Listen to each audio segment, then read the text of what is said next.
get the party started. Oh, baby! When was the last time you shit your pants? You think I'm a goddamn fool? I shit my pants last night. It's a beautiful planet. Well, it's a moon for sure. I'm sick and tired of all this bullshit. Put that in your package, folks.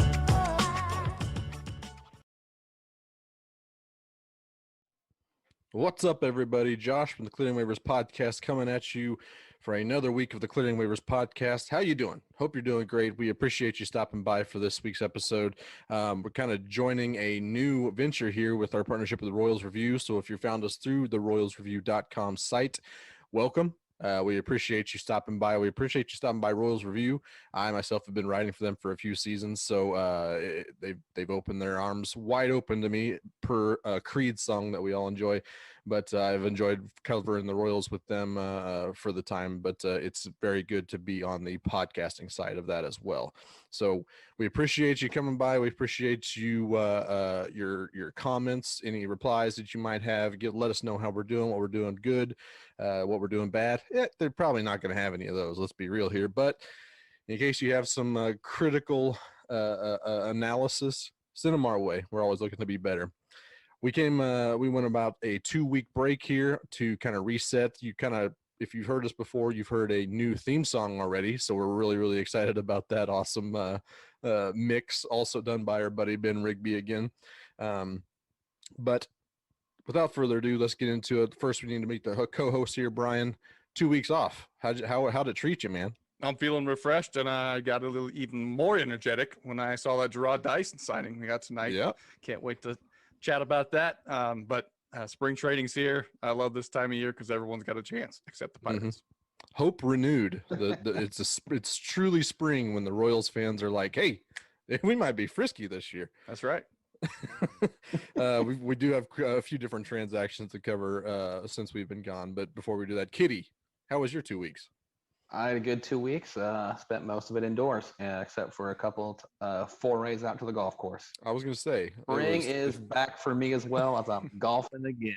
Had that like a month-long stretch where I couldn't get on the course. So that was a terrible month. But now I'm back. The golfing's bad when it's negative 15 degrees outside? It's not ideal. Not ideal. That makes sense, I guess. So yeah, let's get into it. We got a lot of spring training. We're just gonna be a Royals heavy episode this week because we're all pumped about spring training. So without further ado, let's get into clearing the waivers. We're clearing the waivers. Boys, we've got some transactions to discuss. Not only are we getting the band all the way back together with Jarrod Dyson, we also made a really hot trade for Andrew Benintendi as well as Hunter Dozier, fresh off a 4-year contract extension with a little bit of an option on the 5th round. But let's talk about the Benintendi trade first. The Royals send Khalil Lee to the New York Mets, as well as Franchi Cordero and a player to be named later to the Red Sox. But don't worry, they did get some cash back with $2.8 million coming back from the Boston Red Sox. Andrew Benintendi is 26 years old. He'll be a free agent in 2 seasons, I believe, this year, and we have him under control next year. And he's on the cheap this year, so it's a really good buy low scenario for Andrew Benintendi. Seems to fill a hole in that lineup and maybe lengthens it a little bit here. But Brian, let's start with you. What's your thoughts on this Andrew Benintendi trade? So as we kind of alluded to earlier, at this time of year, it's always the same story from Dayton. No matter what the roster looks like, he likes what the roster is. He likes his team and thinks they can be competitive. And he's bullshitting you. He's bullshitting me. He's bullshitting himself. But this is different, right? When they went out and they were aggressive and getting Carlos Santana, Mike Minor, you think, okay, they're plugging holes with actual guys. Yep. And you see that lineup and you see the pitching staff. And as he's talked about, it's kind of already set. And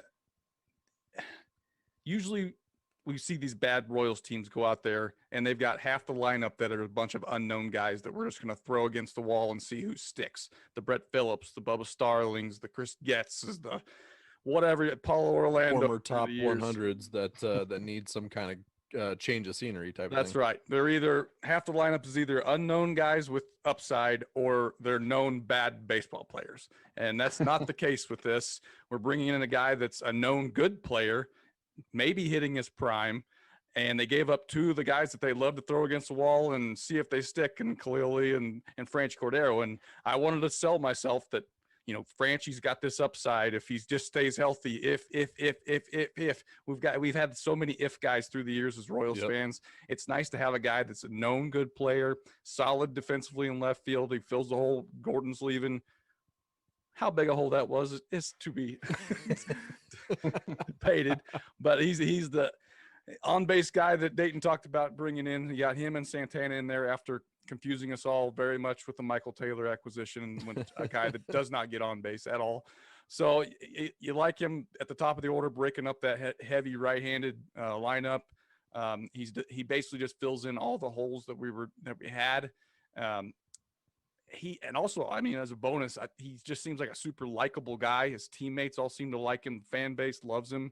Yep. And as an added bonus too, we gave up 2, you know, maybe high ceiling guys, risky guys, but the talk all offseason was if you want to go get an impact bat, you're probably looking at giving up one of your young stud pitchers, you know, Jackson Kowar or Daniel Lynch type guy. And we didn't have to do that. We still got our young pitching, and they may, if we get competitive at the deadline, maybe they do look to still make a deal and upgrade a position, but that lineup's pretty damn salty right now. And I like where it is. So at the end of it, I hated giving up Franchi and Khalil. Who the hell knows what he is? But I love having a known guy that we can plug in up there behind Witt and in between whatever masher they want to put behind him. And so ultimately, I think it's a big time win for the Royals. Yep. I think when my first reaction, the first time I heard about it rumored, I was like, no, this is that Dayton move where he's like, look, see guys, I did it. I got me a left-handed impact back. And he's like a dude that's coming off a 442 OPS, a worse offensive season than Nicky Lopez. Didn't know that was a thing. But when they finally pulled the trigger, I kind of started to come down on it. I was very leery about the package because it felt like it was one of those, hey, look, see guys, I'm trying, by Dayton Moore, and it would just cause him to overpay. Still might have. I mean, that's still very much up in the air, a very possibility. Like Brian said, both Franchi and Khalil Lee are high ceiling guys. I would have liked to have kept Khalil Lee. Obviously, you have to give something to get something, but both of those dudes have a high ceiling. They're both very good power bats with good speed, decent glove. Well, Franchi's not a great glove, but his StatCast numbers are ridiculous. So it seemed like you want to keep one of those lottery tickets in the mix, kind of just to make sure you're not getting rid of somebody that could turn in an all-star at any minute. But Franchi can't put it together as far as injuries go most of the time. Khalil was struggling mightily the more he got and saw more advanced pitching. So I think the odds of both of them kind of failing are pretty solid, but they do both have very high ceilings. They're both very raw athletically. So got to give something to get something. Benintendi did have a 796 OPS in the first 4 full seasons of his career. Not too shabby. I'll take that all day, every day. That's a little bit better than Alex Gordon, believe it or not. I don't know if you knew that or not, but yeah, you are getting that left-handed bat. Pretty ideal 2-hole, like Brian said, splitting up those righties at the top. And I think you can also shove Mondesi further back if you need to, taking some of the pressure off of him, off of Nicky Lopez to perform at the plate right now. And hopefully they can just relax and find their groove. So I do really, really like the trade in hindsight, and I hope that it all kind of works out. But there was another transaction that happened in the last couple of days. Hunter Dozier agreeing to a $25 million 4-year contract extension, bought out the final 2 years of his arbitration years, and as well as that's right? 2 years? Yep. Yeah. Okay. He's in arbitration 1 this year, so maybe it's 3 and then 1 free agent year. Not 100% sure. There is that 5th year option that's kind of throwing me off, I think, at this timeline thing. Yeah. But yeah, I have it here. 1 to 2 potential free agent years from Hunter Dozier, with it would be his 34 and 35 season in those free agent years. Kitty, where are you at on this Dozier extension? Yeah, I'm kind of back and forth on it. I've talked myself into it, talked myself out of it. I just I don't know exactly where I stand anymore. Mm-hmm. Biggest problem for me on some of these extension like this is he's already baseball old. I mean, he's 29 years old this season coming up. Sure. And most like everything you read about. I mean, I guess it's kind of probably may have shifted a little bit more with nutrition and health and working out more, and guys really taking care of themselves a little better, where age 26 to 27 might not be the peak as much as it used to be. I think if you probably took a little more of a look at the last 10 to 15 years instead of more than that, you'd probably see a lot more guys having later and longer peaks. Yep. So there is that possibility there with him, and he's not a guy that's out of shape at all at this point. So you feel he's probably not going to age that terribly. The only thing that kind of gives me pause about it is injury history. Yeah, he's had some problems there too. I mean, I think in last year, I'm not even going to count last year, throw that out the window. Right. Hard to count 2020 for anything for any player, really. And I mean, the other problem with him is the defense. He's not giving you a whole lot on the defensive side of the ball at all. And if you already have, I mean, I'm not sure how long Salvi can stay behind the plate. If they extend him at all, then you're ended up just basically having a zero either at first base or in left field with Dozier, and then Salvi and him split DH time. So I can see where they're going with it, though. I mean, you want to keep your guys. You think he's part of at least the next couple of years, where they're kind of seeing like they're throwing a lot of their eggs into. So you keep him around, pay him money, make him happy. Maybe that'll just juice him up a little bit, and just making a guy happy could help their performance that next year. Yeah. And I mean, his 2019 year was really good at the plate. Very good. Yes.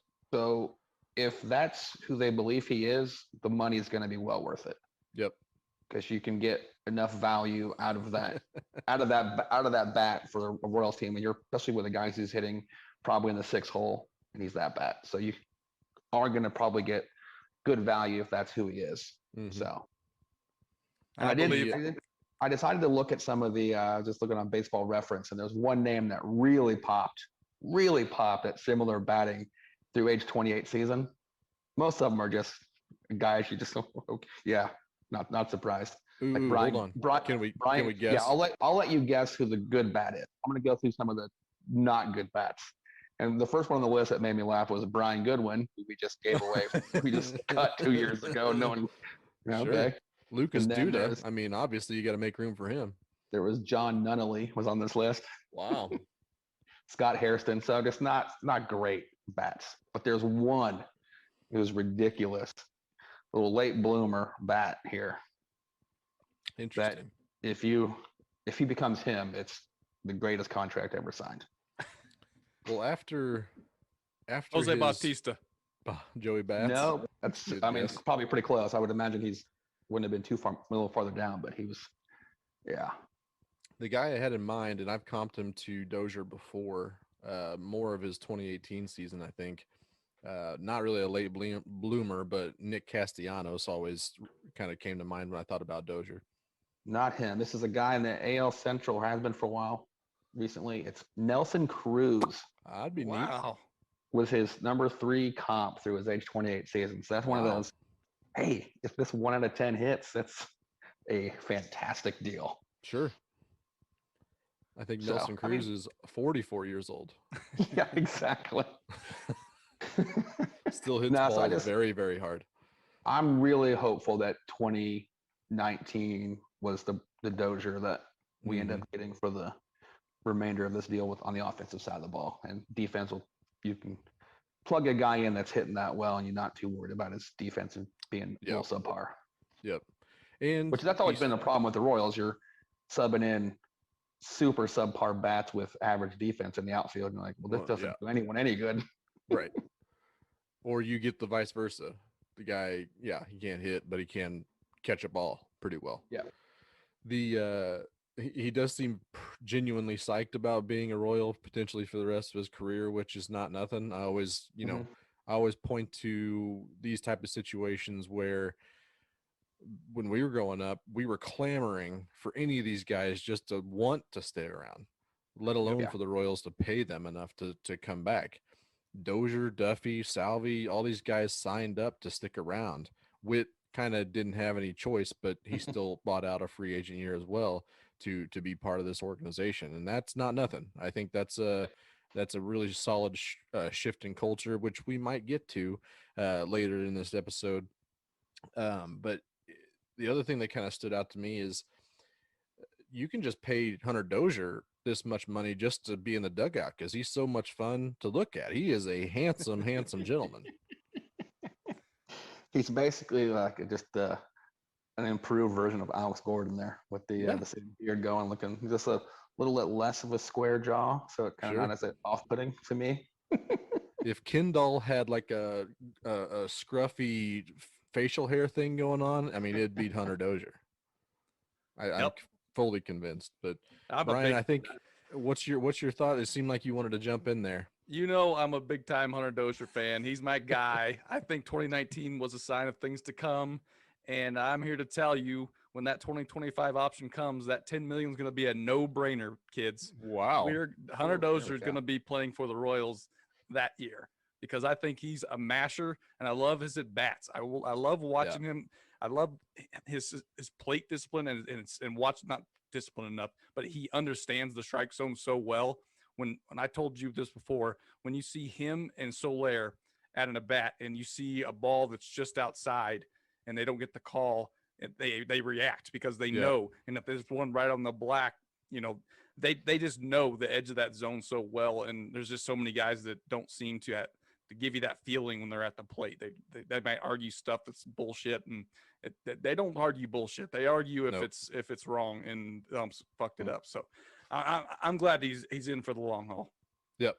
I agree. It's another solid bat. I think it's consistent, but he does have a little bit to prove in that department.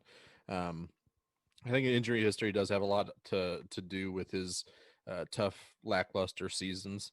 But we shall see. Last year, aberration. You can't hold that against him. He missed the first 20 days, had 40 games to kind of cram into a good season. So he's even talked about himself. He put too much pressure on himself to be able to do that, to produce every day and perform well. So we'll see how it goes. I also expect a big year from Hunter Dozier. Now he's got a little job security, very handsome. You heard it here first in the Clearing Waivers podcast that A, he's handsome. B, he'll be playing for the Royals in 2025. C, 29 is the new 22 years old. That's right. With diet and exercise, kids. Eat your vegetables.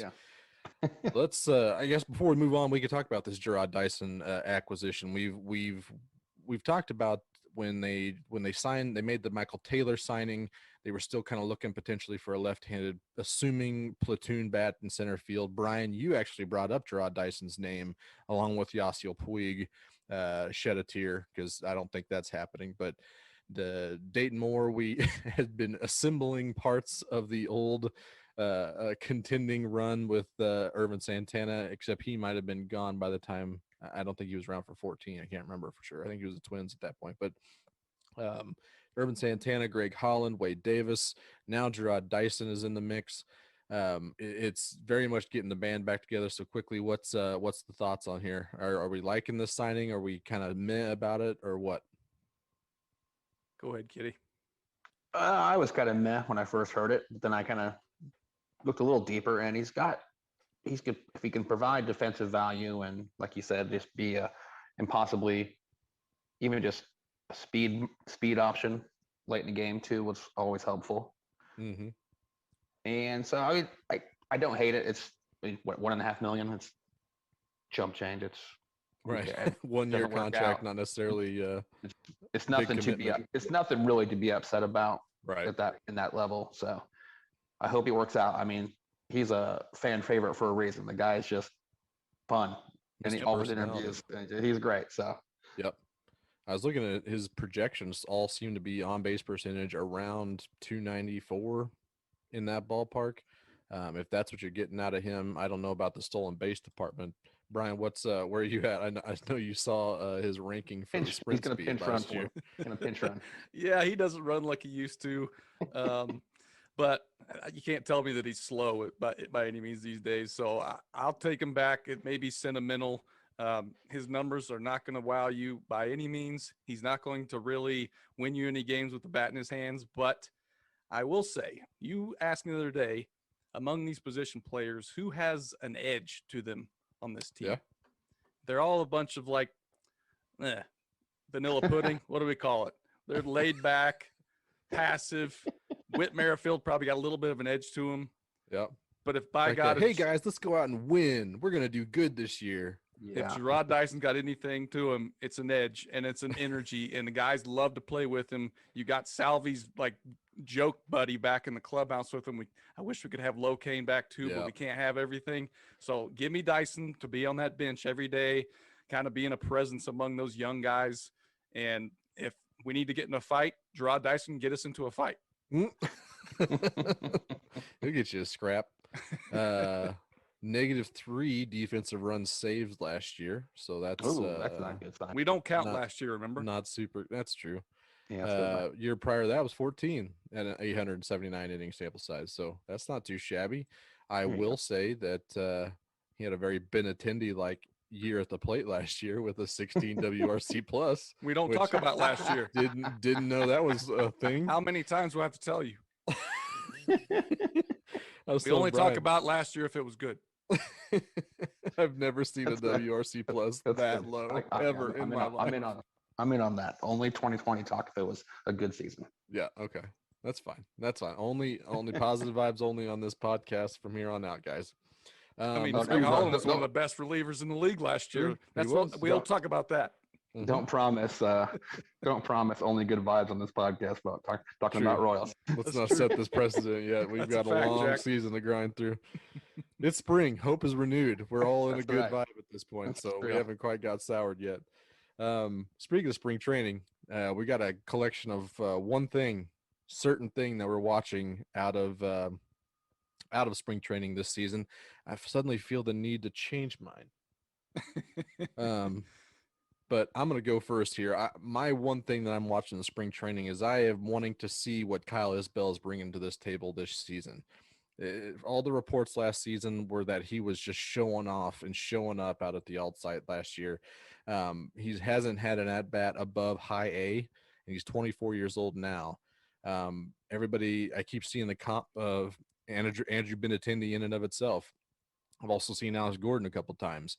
So we'll see about all that. But if he were to able to provide depth and get a sniff at the majors this year, probably going to Omaha this year, if he's starting to produce, he can become another Benintendi at that point. Got a couple 2 or 3 years in center field that he can play really, really well, and then see what happens with Benintendi or Whit Merrifield to see if he goes to a corner and provide really good upside defense out there. And then potentially, I mean, what are we expecting in line from him in the majors? Like 265, 270 at least of a batting average with maybe 20 dingers and 20 stolen bases. I'll take that from a 7 or 8 spot hitter every time. If that's the floor of what Kyle Isbell is able to bring to the Royals in the future, that's cheap production. And if you get upside with him, that's a 2-hole hitter.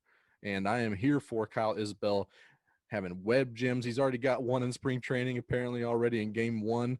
Already has a couple hits and an RBI. So I'm really, really watching to see what happens to Kyle Isbell. I was listening to, I think it was Seren Petro asked the question about like who was the last outfielder that was homegrown for the Royals, came through the system as an outfielder. Doesn't count Alex Gordon's coming through as a third baseman. And really, I think Jarrod Dyson is probably got a case, but from an everyday production standpoint, it's probably David DeJesus. And I've seen that comp quite a bit as well. So if you're getting David DeJesus out of Kyle Isbell, yeah, giddy up. I'm into it. So if that's starting now, then I'm all for it. We're all the better team for. The Royals are certainly a benefactor of Kyle Isbell's production. I can't wait to see what he's able to do in spring training. So that's what I'm looking for.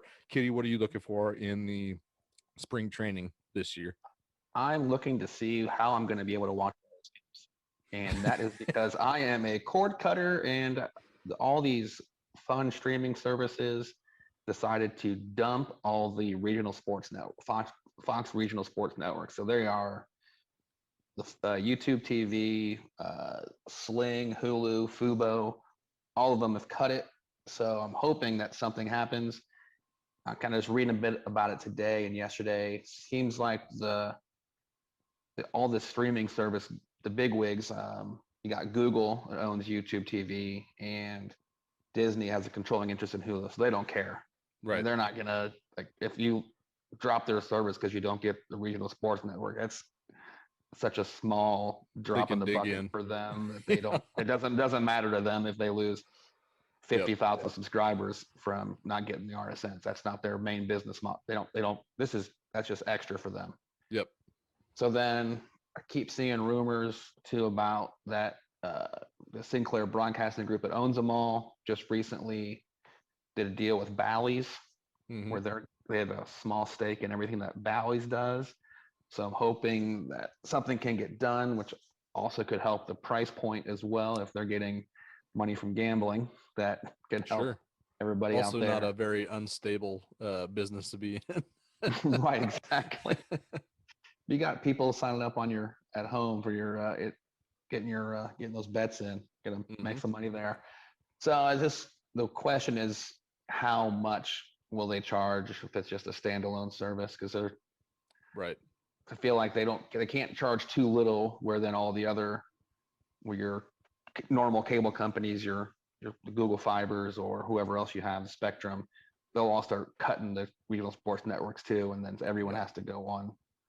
So it's probably be a little probably be a little pricey this year if they do a standalone option. But I just want to know the possibilities out there that I can watch Royals games without having to lock into a 12-month contract through Spectrum year in, year out now going forward.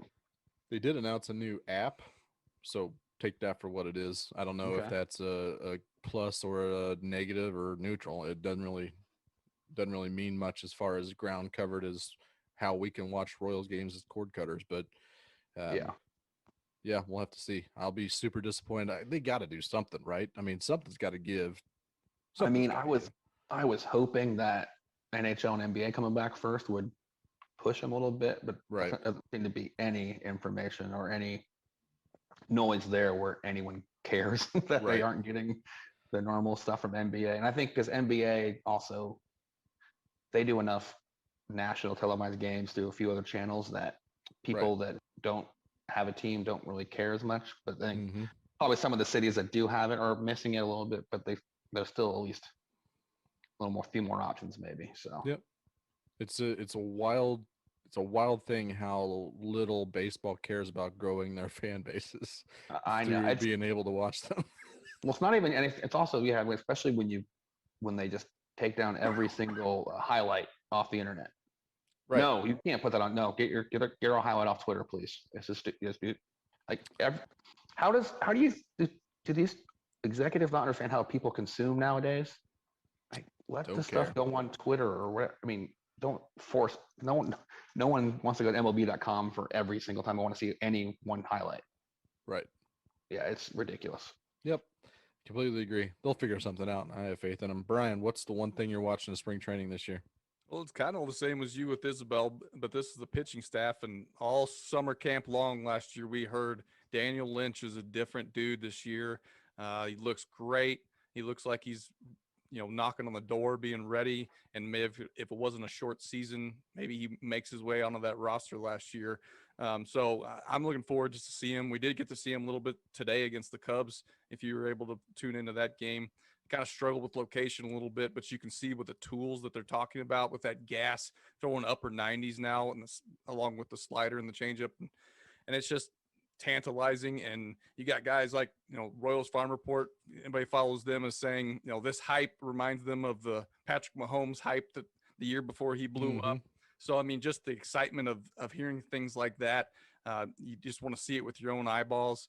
And so, just thinking about a guy, no matter what scouting service you use, he's up there at the top of left-handed pitchers as prospects in Major League Baseball. So the excitement of that, the thought of him being potentially good enough to push a Danny Duffy to the bullpen or a Mike Minor to the bullpen, or if they're pitching well as the season's going and you can use him as like the Andrew Miller, Josh Hader type out of the bullpen where he can just completely dominate anytime you need 2 innings of dominant pitching. I mean, that's exciting to a team that's, talking like they want to compete this year and they're willing to use their best young arms, however they need to help win. I don't see him breaking the, opening day roster, but I could definitely see him here in a couple of months, coming up in whatever capacity is. with this being especially a year where they're probably going to try to control these innings that these young guys pitch coming off those short season, and they're still trying to build up. And you've got a guy, like you said, with Isbell, has never been above high A ball. And so you could see him maybe racking up some starts in the minors. And then they say, look, we're, looking down the road here, we think he can help the major league team. And we can also only have him pitch 40 innings out of relief the rest of the year, and we can control that. And so a guy like that with that many tools, and this team potentially being on the cusp of competing, it's exciting to watch. So I just want to see him blow guys by, and I'm glad.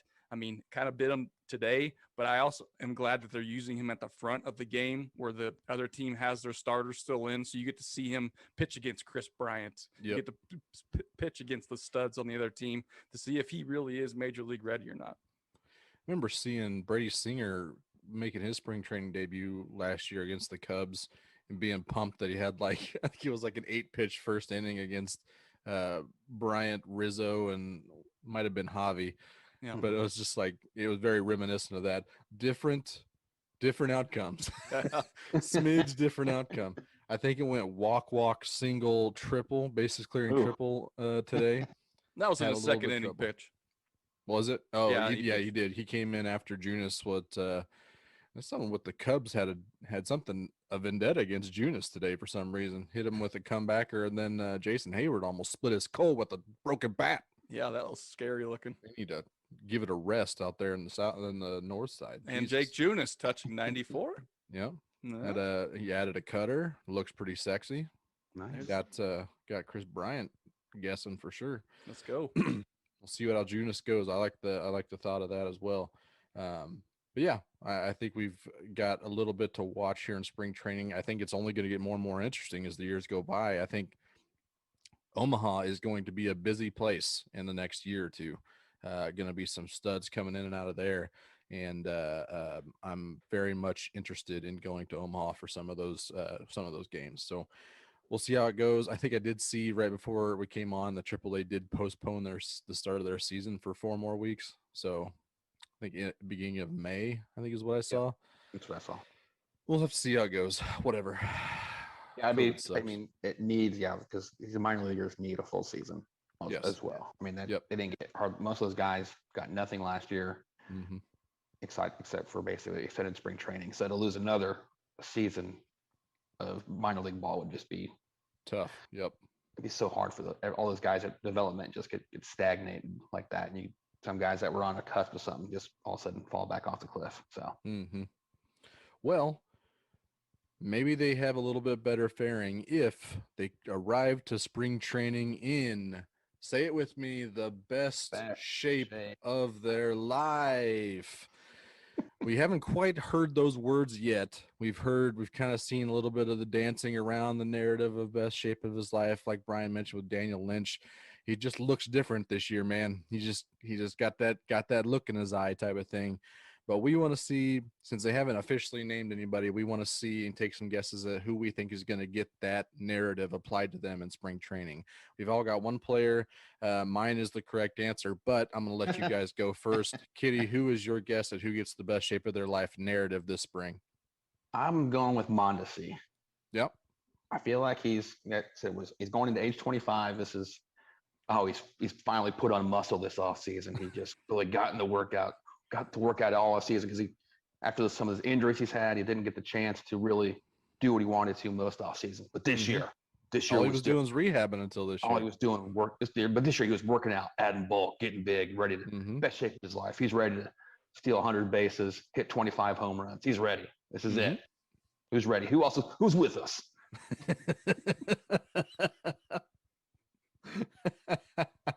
Well, it's a tough start to that guess.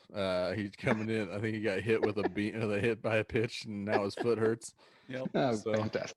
Tough start already, but I think that's a really good pick in and of itself for sure. You can't work out your foot. Come on. True. I think they said that they like what they've seen out of him. In drills and stuff. They just don't want to. For a guy that relies heavily on his speed, they don't want to mess with his foot too much, which makes sense, I guess. But it's tough to. It's certainly tough to start spring training that way, but spring training's a month long. Who cares? Brian, who's your pick for best shape of your life narrative? I'm going with Mr. Bury Me a Royal, Danny Duffy. Mm-hmm. He's got the new number, new me going on here with Sure. Santana coming to town. He just gladly just said, here's number 41. I'm going to, take over Ace's number. So I think with that being said, I think he's going to be all business this year. I'm sure he's heard the rumblings of all the nerds that want to push him to the bullpen. And he's probably tired of hearing that after, he's kind of had a pretty good year. He had a pretty good career with this team. And I think he just kind of wants to shut people up. He needs to clean up his image a little bit too with the DUI. And then he had the incident last year with the tire blowout, and he missed his flight, missed the start because of it. So there's some stuff there to clean up. So I don't think he's going to say a whole lot, but I could see that being the story coming from the Royals. Sure. He's focused this year. Yeah. I could see them spinning last year as actually being an advantage to him because the recovery time from the season wasn't as much, not as much wear and tear in his arm. So he's feeling, fresh and let's just say the best shape of his life. I like that. I'd be fine with that. I feel like he got that designation like a year or two ago when they did that big article about how much he's a runner.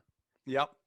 He's Or he running just long walks distances for 30 miles. Yeah. Well, I mean, with the number change, as we mentioned earlier about someone that's going to be able to light a fire under these boys and get into maybe a scrape. There you go. Yep. Little Ace Ventura was always ready to Don't test him. Ready to throw down. ready to throw at someone's back a little bit, upper back if he needed to.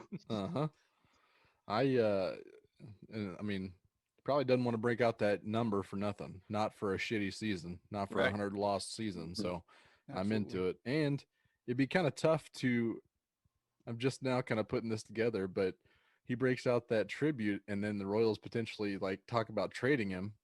That's an interesting way it's like an anchor baby almost. He's got leverage now. There He's you like, go. go ahead, divorce me now. Go ahead. Go ahead, divorce me, guy. Great call. Speaking of great calls, here's my great call. My prediction for best shape of his life narrative. He's a guy on the roster bubble. Left-handed power bat, which the Royals don't have much of. Ryan O'Hearn is my prediction for the recipient of the best shape of his life. I think the Royals like him. We've seen him have success at the major league level when he broke out in 2018, has done nothing since. Last season, he did, not for nothing, he did have the 63rd highest average exit velocity in 2020. He also was 221st in barrels per plate appearance. So he hits the ever living shit out of the ball. It just goes on the ground a lot. I think his launch angle average was like 11 degrees. Not too hot, but we'll see how it goes. He does have that power. He can draw a walk. He does see a lot of pitches.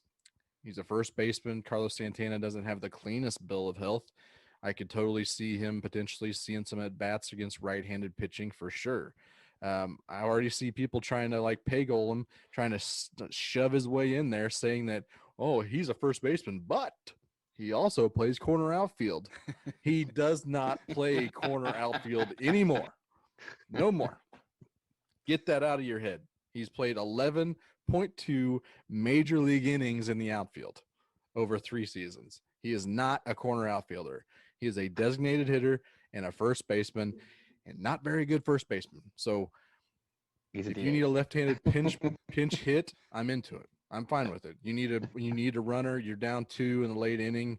You have a runner on, or you need a runner on. I'd say get him in there against a righty, and you're in good shape. I'm totally okay with kind of carrying him for that capacity. He had a big spring training last year, led the spring training in home runs at 5 home runs and like 36 plate appearances or something like that. 1252 OPS, not too shabby as well. He did already hit a home run in spring training in the first or second game. I can't remember which. I think it was the first game. Yep. So I could totally see everybody putting all these pieces together and saying, maybe he's in the best shape of his life this spring. He had a tough year, but he came to camp ready to go. and you could see it because he's already hit 17 home runs in 17 games in spring training. I could totally still see that, but he also has 2 options as well. He's probably headed to Omaha. He's going to get real used to that I-29 stretch between Kansas City and Omaha at this point, I think. But that's who I think. I think it's Ryan O'Hearn. Sneaky athlete. That is just the Definitely. worst location really for those guys because it's always a bus ride no matter which way you're going. It seems like if you just be a little Surely farther they away spring to for get a like plane, a private driver, maybe right? I mean, sure, but it's still just you're just in the backseat of a car for a couple hours every time you go on that trip. That's just I mean, it's 4 hours. Every bit a 3-4 hour drive. that is just the worst possible distance without I'd say that's probably right. major airport in the nearby. Mm-hmm. Besides the city you're driving to if you're going from Omaha to KC. And Kansas City is like probably the nearest city that you could potentially go to. Like they could be on a road game and what's the closest? Minneapolis at that point? Yeah, That's probably. still 12 hours away. That's tough. That's very tough. So yeah, that's really a wrap on the spring training. We're at least for kind of anticipating from spring training a little bit. We will have some overreaction episodes as well as just our general thoughts about where they are in spring training at the moment. So stay tuned for that. We'll definitely be talking more about spring training. But let's move on to the shenanigans for this week. We are going with our old pal, Who Asked You. It's going to be kind of tweaked with our new, I guess, what do they call it when you're a Vegas shower or a Vegas performer and you're like at one place all the time? Yeah, that's a good question. Britney Spears I has a looked very up. residency. Residency, There it is. that's There it. it is. We have a new residency in Royals Review, kicking things off with, what's that word? What's that word? Just straight right at you from Clearing Waivers podcast. We are a residency at the Royals Review, and we're kicking the shenanigans off at Royals Review with a Who Asked You segment. Let's get to it. So you replied to my tweet on one hot take, and I'm like, who asked you? This week, we're going to tweak a little bit. We're going to kind of focus on one thing. This week is going to be an article on Royals Review. Our buddy Hokius writes contributor for Royals Review. He's been there for a while, but he wrote an article last week about how the comments from Kevin Mather, who's the team president of the Seattle Mariners, former team president of the Seattle Mariners, kind of came out with some very controversial, shall we say, comments about the inner workings of the Seattle Mariners at the time. And, you know, when you got to spill the beans to his 30-year Scotch club buddies, you just got to. So Hokius wrote an article saying that Mather's comments are basically making him kind of rethink his outlook on Dayton Moore at this point, kind of like claiming that he was wrong about some of the criticism that he's shown towards Dayton Moore, and that he kind of changed his mind about never selling on a season, always kind of wanting to be a competitor and be winning, and kind of at least telling himself and us that, you know, they expect to win right now. They're not tanking, even though the results spoke at tanking quite a bit. So he doesn't sell on seasons. He's always doesn't appear to be gaming service time to some of his prospects. Appears to treat his fans with respect as well. But on the other hand, he doesn't, not quite sure he'd call DM a good general manager at this point. His talent evaluations lacking, a little bit too player friendly, potentially at times, a little bit too loyal to his guys at some points. And then he points to him pushing an evangelical agenda onto some of his players. The no porn rule, I think, that comes to mind with all of us at this point. But I guess, what about you guys? Did Mather's comments kind of change your outlook on Dayton Moore at all as a general manager? Kitty, I'll start with you here. I mean, it changed my outlook definitely on certain people are probably way worse than they put out to the media as a personality trait. Yeah. Which I think Dayton, at least what you get with him, is genuine.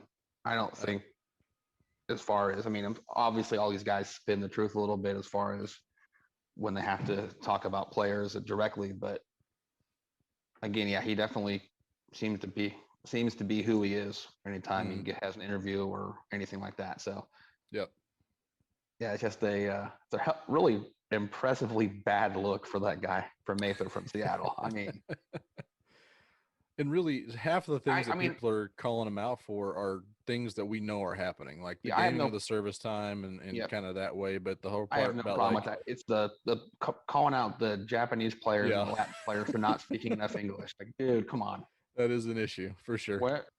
What world are you living in? I Yeah. mean, I didn't realize that every single player had service or had access to English language courses since the time they Right. were 5 years old. They're going to play because they knew that they might play baseball at some point in the major leagues. Yep. I mean, come on, that's a ridiculous position to take. Right. That's so bad. Brian, what do you think? Has Mather being an asshole changed your outlook on Dayton Moore at all? It hasn't changed my outlook on him, but I do think that it has kind of woke up the rest of baseball about the differences between these guys and not just treating them all the same and saying they all are the same.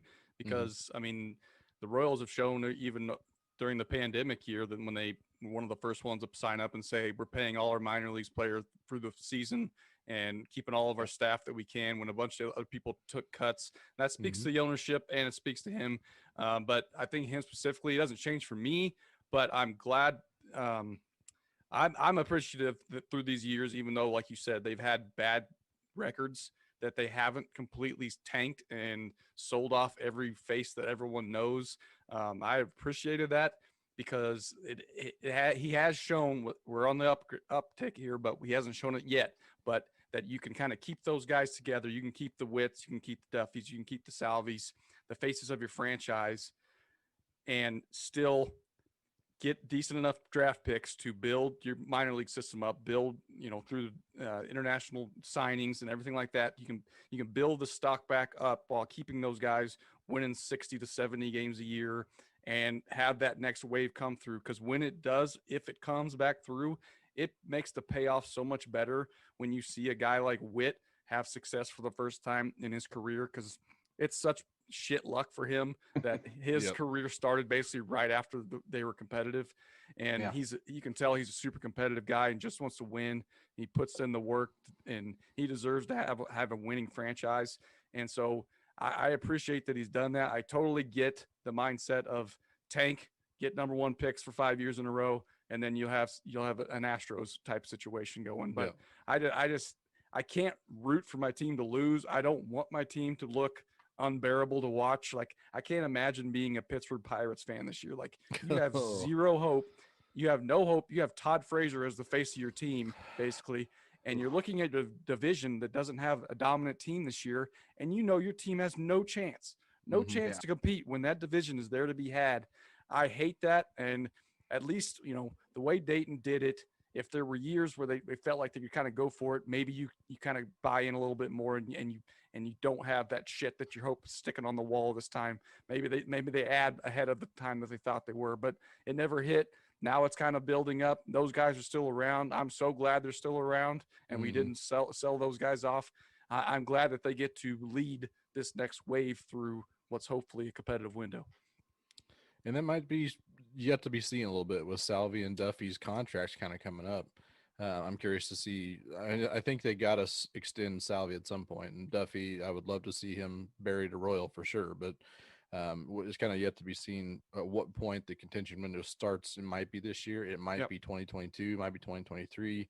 Who knows? Right. But you do definitely root for a guy like Witt, who, definitely deserves a run here at this point.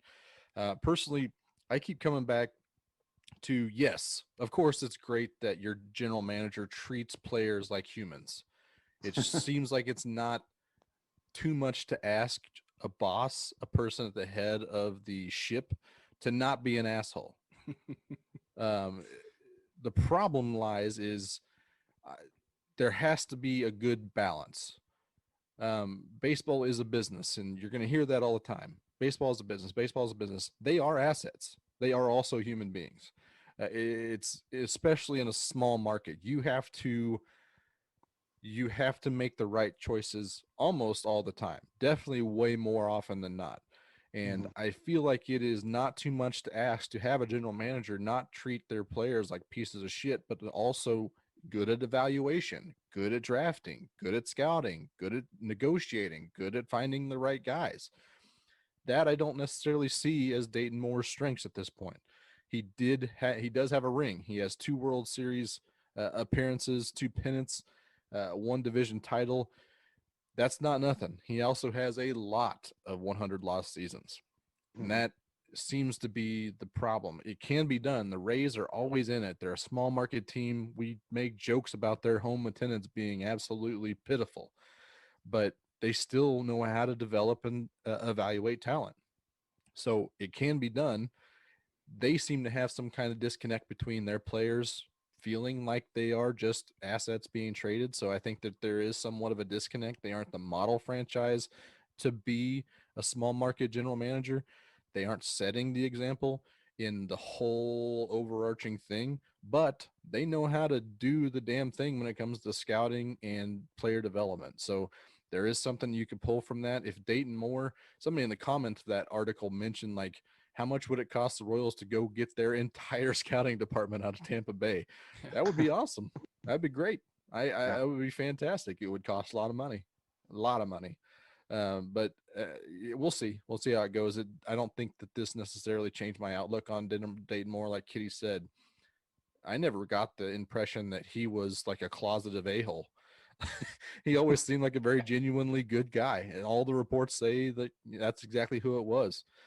So I haven't read his book, but I'm sure it's just stocked full of good dudeness. So it was never a matter of not thinking Dayton Moore was a bad dude. It was just, I need more on the field. I just need more before I'm ready to.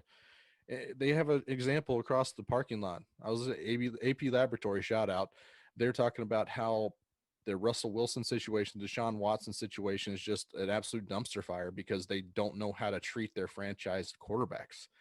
The Chiefs knew how to start the franchise, the whole process over, starting with Andy Reid, went and got their guy, identified Patrick Mahomes as a guy that they had to go show conviction, go get him. They identified the talent. They developed him under a great system and a great coach. And then they paid him. They treated him with respect. They paid him. And then even last year, he got input on the Clyde Edwards-Helaire pick. So they go and consult him. They're treating him the right way. It feels like you can both be a good talent evaluator and a good boss. So I think it's out there. Obviously, apples to oranges as far as the payroll situation on both those situations, but it can be done. And I feel like it's not necessarily too much to ask my general manager to be able to do both. So, well, and I think he's shown an improved track record as far as identifying talent and making, good draft picks, because he had bad drafts at the beginning of his career here in Kansas City. And I mean, arguably his last 3 or 4 years, I think he's knocked it out of the park as far as the top end of the drafts. And so I think he has improved, whether that's bringing on new people to help get in his ear or changing his strategy, as a whole. But I think that is a promising development, that probably not just luck. Yep. I think that's probably true. Let's kind of along those lines, or a recent draft pick that kind of came up last year as a debut season. They decided not to game his time, but Brady Singer made his debut. They could have kept him down for just 6 more days, less than a week, in a shortened season that was more or less a loss for the Royals. They decided to keep him up instead of putting him down for 6 days and getting that extra controlled year with Brady Singer on the back end. Do we think that they handled that situation correctly in your minds, Brian? What do you think? I think,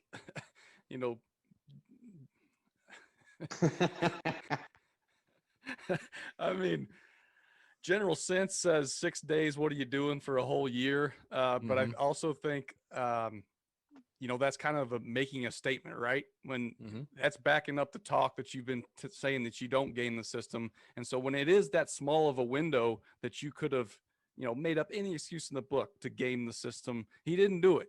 And I think that multiplies down the road as far as your image. And like you guys keep talking about, genuine, that when you do what you say you're going to do, even when it's 6 days we're talking about, Mhm. that matters. I mean, that helps your reputation. That helps the whole franchise going forward. And just a matter of just starting him out this year instead of holding him back anyway. I think it meant a lot to Brady Singer as far as confidence goes in him, that he's ready.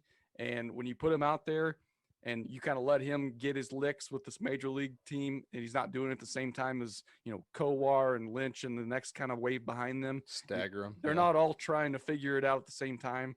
So you Yeah. got a guy like Singer and Bubich that have been through it. They know what the difference between minor league and major league is now, and they know how to go about it. So their kind of development is something that you can't get in the minor leagues. And I'll always say that I hate when guys are ready. I hate wasting live bullets in the minor leagues. If these guys are throwing major league pitches and they can help my major league team, I want them on this team somehow. So Yep. I think I don't know what the deal is with, like, is that Mackenzie Gore in San Diego that's like the number one pitching prospect, and they just keep adding pitchers over the top of him. Yep. And he's got to be like, what the hell's going on here? I'm ready to go. And you guys just keep paying people $20 million. Paying them, trading right here. for them. I'm right here, guys. Yep. It's things like that. Like we don't have that luxury of just being able to buy the best pitchers in baseball. But I hate the thought of this guy could be a dominant major league pitcher, but we got guys over here and we're making him throw in AAA to some bum that should have retired 4 years ago. Kitty, where are you at on the Singer situation? Yeah, I'm with BK on that too. As far as just I feel like you've only got so many bullets in the arm before all these guys end up getting injured. So why not use those bullets at the major league level? Mm-hmm. And when you, like, again, genuine, if you say we're gonna bring guys up when they're major league ready, and then you do it where you could have saved a small market team could have saved a year of arbitration for 6 days, that means something.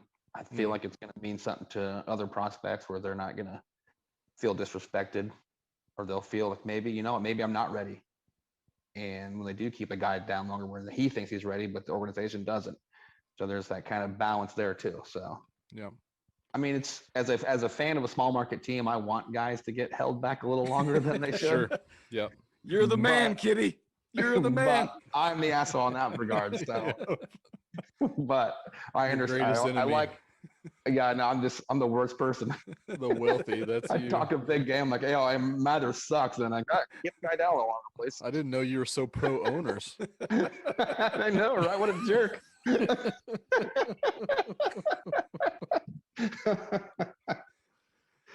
Yeah, no, to that point, like from a business standpoint, it doesn't make any sense not to find a reason to keep him down for 6 days.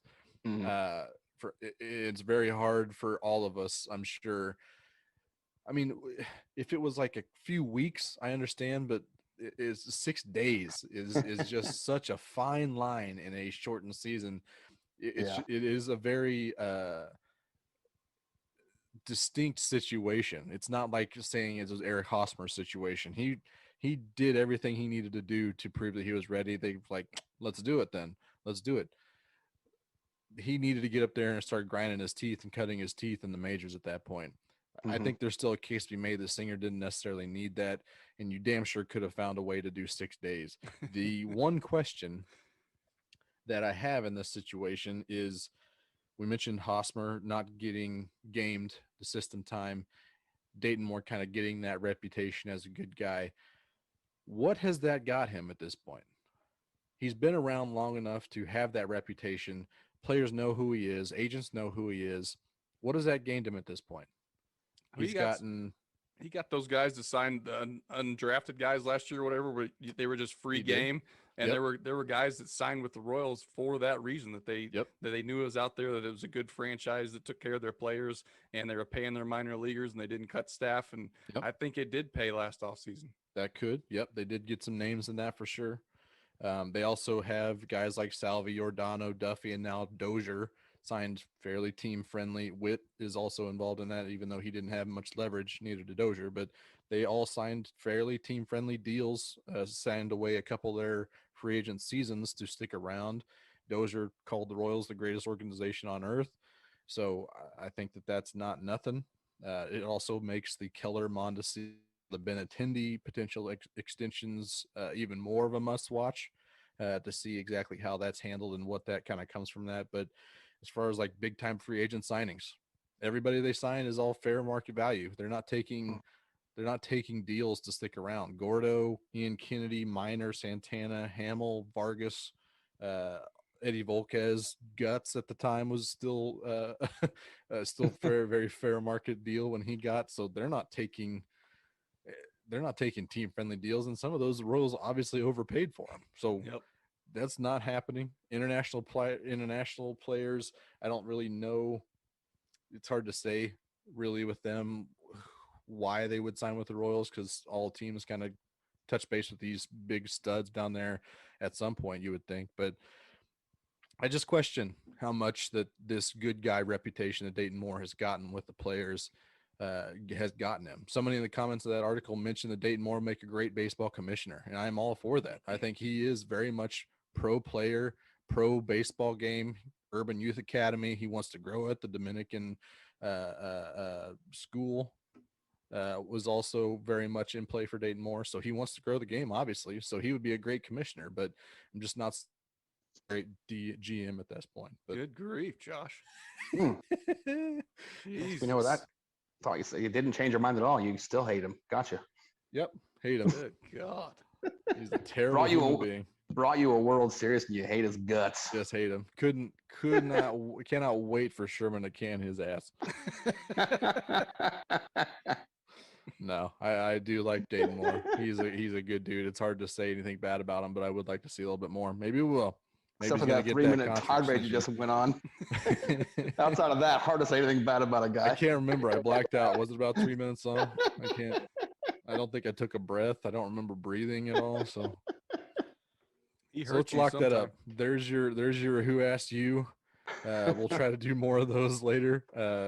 Either it's spotlighting an article or picking up random internet questions across the internet. We'll get through that together. But let's close it out with one of our favorite shenanigans that we've played in the past. If you haven't listened to an episode, we'll tell you what's going on here. But let's get to that sexy, sexy theme song here. Waiver Watch Waiting Game. Waiver Watch Waiting. It is the Waiver Watch Waiting Game. Basically, we've all got 4 movies. We each brought a movie or a TV show to the table. We're going to try to get each other to guess the critics' Rotten Tomatoes score. We got a little system set up for that, but each one of these is going to have a theme as well. And in the honor of it being spring training, we got a lot of movies and TV shows with training montages. So that's going to be the overall arching theme of this week's Waiver Watch Waiting Game. I'm going to go with a random listener submitted suggestion with the training montage. And I was just very happy that they suggested this. What is the Rotten Tomatoes critic score of Hook? What is the training scene? What? Robin Williams. He had to get back in Peter Pan shape, man. Hook? Never seen 1991. I do not know. Care to see it? I do not know the answer here, so I'm going to play as well. But if I happen to have kids, I will not let them see it. Really? Yeah, this is movie non gratis in my place. Wow. I'm in. Wow. Hook. You want to talk about a movie I never thought we were going to be brought up this week. Right? No, me either. All right, I'm in. I'm also in. I'm going to go first just because I'm seeing it. I think this is a family-friendly movie in Robin Williams' prime. It's also got Michael Dusty Crotch in it as well. So I get an 83 for Hook in my book. All right. Let's go to Kitty's movie non gratis. What do you think? I had no idea. I just kind of similar lines that you spoke about with family and Robin Williams. I said 72. Just no idea. I know there's a real huge nostalgic feel for this movie that every time I listen to Doug Benson was doing his movie podcast, they would just chant Rufio's name over and over every time the movie got mentioned. They love Hook. Yep. People of a certain age love Hook. I think it's a little bit younger than me. I'll just go with that. True. Okay. Brian. God, I'm kind of the other direction from you two. I've got it rotten actually. Oh, Mm. uh-oh. I just feel like critics poke holes in this thing, and I don't know if they dug it even as a from the child's aspect. I've got 53. All right. Wow. Big swings this game. First one out. A lot of interesting. Okay. Let's start with the audience score. Audience score. A lot of people like Hook, apparently. Not as much as I thought, though. 76% for an audience score. So close. Still very much in the game. The critic score. We also often give critics a bad rap on this show, and we continue to find movies to prove that point because Hook got a 29% from the critics. Oh, goodness. Oh, goodness. Holy cow. 29. Oh, I should have gone with my own take of hating this movie without ever seeing it and just gone low for no reason at all. That is bonkers to me. Wow, that's so low. Hey, maybe it's terrible. Maybe I'm right. Maybe it's been a good non-watch for me. Now Yeah. you have to hate watch it. Yep. I'm good. I'll respect the critics on this one. Nostalgia is a powerful tool. Jesus. It is. It really is.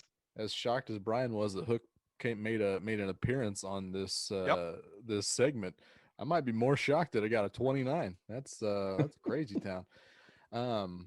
So that puts Brian in the lead. Brian, you're going to give us your movie next. What do you got? Okay. I'm going to 2004. Kill Bill Volume 2.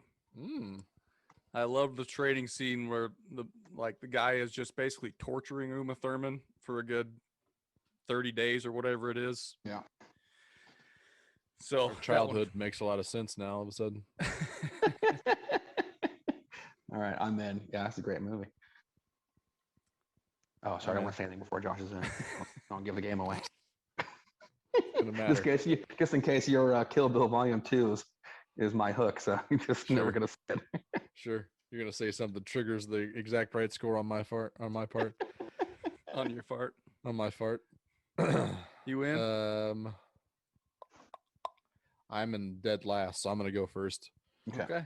Tarantino, Uma Thurman, sequel, usually not great, but I do believe that it got good reviews, very solid. I went again with an 83. Okay. Kitty, what you got? This was one I hadn't seen until years after it came out, which is really, really dumb move on my part. Great movie. I went with 90. Okay. Mm-hmm. We don't have a 5-point deduction, but you were both 1 point away from a 1 point deduction. Okay. Critics had it 84. Mm, Josh just misses by a point there. that's what I need. Audience 89. Mm-hmm. Damn. So close. Probably picked Okay. one of those two universally loved. I needed a big round. That'll do. Yep. That That's helps. helpful. That puts, let's see, But you and Kitty's in second place, so you're up, Kitty. Oh, okay. I was worried when you said 2004 BK because I also went 2004, but I went with You're Gonna Need a Montage, and we're Mhm. going Team America World Police. I mean, this could be anywhere. It could be anywhere. I mean, you're gonna need to train if you're going to outsmart Kim Jong-un as a puppet. So you need some training. Need a montage. Montage. That All right, I'm soundtrack in. was awesome. Just such a ridiculous movie. I loved it. Just the song lives on to this day, 17 years later, about needing a montage. Uh-huh. So good. I am in. You guys both in? Yep. Let's go to BK first since he was leading after the first one. I feel like this is a movie that most critics were probably in on for about 45 minutes. And then they said, all right, that's enough. That's probably enough. And then by the time that the movie was over, they were like, not for me. So I'm going to go rotten at 43. Ooh. 43. Yeah, this is definitely going to make or break one of us. All right. Well, Josh must be on the either really bad or pretty good. Well, if we know anything about these critics is that they are soulless and they hate America. So I think that this movie made fun of America enough that it resounded with a lot of these critics. Plus, I feel like using puffets is just a genius way for the critics to be like, "Ooh, that's unique. Let's give it a really good score." So I went with the greatest year of all time, 1986. Okay. 1 year after the Royals won the World Series. I'm not sure if that's a good year for the Royals podcast, but I'm going to go 85. No, just me. Okay, so critics and audience are very close on this one. One of you is really close. One of you is not close. Oh no. It's got to be me. And the critics are at 77, audience at 80. Uh-huh. Way off. That's what I like to hear. Oh, We've man. got a ball game now, I was kids. pretty shocked that it was at 77. I thought it would be in the 55, 60 range. Yeah. Especially with critics not having a sense of humor. But if you make a lot of jokes at America's expense, boy, They love it. you're gonna get Man. you're gonna get a lot of clapping from those soulless, dead-eyed critics. So That is right up. That is right up my alley. On Bakalakadak Street. I know. I think is he warning us or is he saying something? So we're down to the final round. We got quite a ball game here. There's only a 15-point differential between first and last place here. So very Right. interesting. It's my turn. I come up with the montage that I immediately came up with. First movie that came to my head was Hot Rod. Andy Samberg, Bill Hader, Danny McBride, Yorma Tacombe, Isla Fisher, Will Forte. I mean, it's just a powerhouse of comedic actors. Oh my god. Oh, But this it could was be an indie anywhere. film. It It was really- very strange. So, It could be anywhere for sure. yep. Oh man, I don't. Hold on. I'm gonna adjust. All right. I'm in. I'm in. All right. So we are going to start with, I believe Kitty is in first place. So Kitty, what are you at? Oh, I think the movie's hilarious. I don't think critics agree with me. Okay. I think it was just that maybe a little too far into stupid for the critics. Mm-hmm. So I went with 24. Okay. I think they hated it. Brian? I never actually watched the whole thing. But Really? Well, that's one critic score of rotten. for some reason I got the feeling that a lot of people did like it. It was like kind of like a low key. It was everybody's favorite secret was this funny comedy that nobody really talks about in the mainstream. So I think some of the critics enjoyed that part of it. So I'm going to say it is fresh at 68. Okay. All right. Well, the audience score was a 64, Ooh, almost got the audience. which I thought was low. I thought it'd be way more people in the audience getting in on that Yeah. for sure. Critics did not feel that way about it. It is not fresh. It got a 39 from critics, Oh, dang it. which, if my numbers are correct, there is a tie. Yep. Oh, Kitty and no. Josh. We both have 64. And I 64. wrote down a 33 before no, that's too high. No. I could have won. I could have had it. Well, that's how we kick off their residency at the Royals Review is we tie in the Waiver Watch Wait. I don't think we've ever had a tie for first place on the Waiver Watch Waiting Game. We've not. Tough to do. Basically, what we did is we had a difference on all these and added it up at the end to see who's got the closest cumulative score. Me and Kitty bringing home with a 64. Turns out, doesn't matter how you start the game, but it is how you finish. Oh, man, that's crazy. Mm-hmm. I mean, you were off by 54 in the first round, First round. Yep. and you finished Man. with 64. Finished That's with impressive. 64. That's impressive. Amazing. Hook, you bastard. Got me again. Got me again. Well, that is going to do it for us on the Clearing Waivers podcast this week. I do want to thank you all for joining us again this week. If you like what you heard, visit us again at the Royals Review website. We're always going to have our stuff drop on their feed, so go subscribe to Royals Review Radio. We'll be dropping through that feed there. We'll also be dropping to our YouTube channel as well as our own Clearing Waivers podcast audio on all your podcast platforms. So if you like what you heard, go subscribe, leave us a review and a comment about how we're doing. You can comment under the Royals Review article here at the bottom that we'll post as well. But we just really enjoy interacting with you guys. So social medias at Clearing Waivers as well. You can come talk to us on Facebook or Twitter or Instagram as well. But we enjoyed being here. We enjoyed having you. We'll see you next week. Ta-ta for now.